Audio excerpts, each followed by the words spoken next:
اور سورہ زلزال کے تعلق سے بتائیے، سورہ تکاثر، اما پارہ میں یہ جو صورتیں موجود ہیں ان کی فضیلت پہ کلام کیجیے۔ سورہ زلزال 8 آیات پر مشتمل صورت ہے۔ اس کی فضیلت کے متعلق حضور علیہ الصلوۃ والسلام نے فرمایا کہ جو شخص سورہ زلزال کی تلاوت کرتا ہے اسے نصف قرآن کا ثواب ملتا ہے۔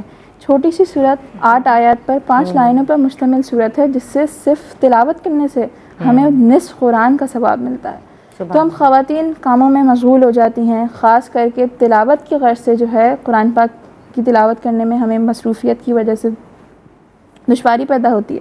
تو ہمیں چاہیے ہم کچن کے کاموں میں ہوں یا دوسرے کاموں میں ہوں، اپنی زبان کو اس صورت کے تکرار سے تر رکھیں۔ چھوٹی سی صورت ہے، پڑھتے رہیے اور اللہ تبارک و تعالیٰ سے یہ ثواب کی امید رکھتی رہیے۔ سبحان اللہ، اسی طرح یاد کر لیں تو اور زیادہ آسانی ہو جائے گی۔ چھوٹی سی صورت ہے، 8 آیات ہیں بالکل، اور آسان سی ہے بالکل۔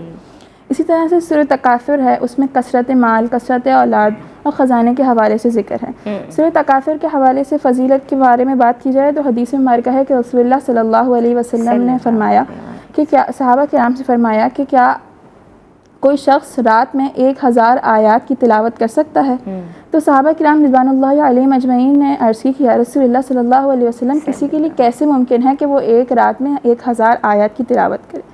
تو آپ علیہ الصلوۃ والسلام نے فرمایا کہ کیا تم سورہ تکاثر کی تلاوت نہیں کر سکتے؟ یعنی جو شخص سورہ تکاثر کی تلاوت کرتا ہے رات میں، اسے 1000 آیات پڑھنے کا ثواب ملتا ہے۔ اللہ اکبر۔ اسی طرح سے ایک اور حدیث مبارکہ میں ہے کہ جو شخص سورہ تکاثر یعنی الہاکم التکاثر کی تلاوت کرتا ہے اور اس کے پڑھنے کے بعد اس کی آنکھوں سے آنسو جاری ہو جاتے ہیں تو اسے جنت کی بشارت دی گئی ہے۔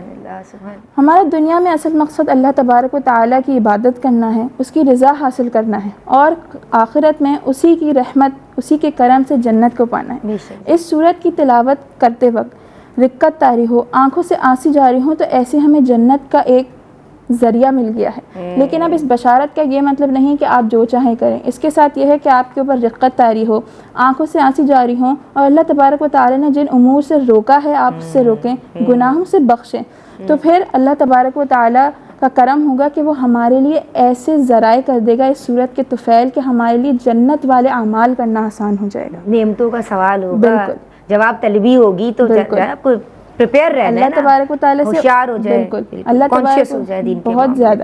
جی، آپ سورت کی تلاوت کریں تو اللہ تبارک و تعالیٰ سے اس امید سے کریں کہ ہم جب یہ کریں گے ہم اللہ تبارک و تعالیٰ کی خشیت محسوس کریں گے تو اللہ تبارک و تعالیٰ انشاءاللہ ضرور بضرور ہمیں جنت میں داخل فرمائے گا۔ واہ سبحان اللہ۔ اور یہ نہیں کہ صرف گناہوں کے بارے میں، نعمتوں کے بارے میں سوال ہوگا، جو نعمتیں اس نے عطا کی ہیں ذرا دیکھیے اپنے سراؤنڈنگ میں، پھر معلوم ہوگا۔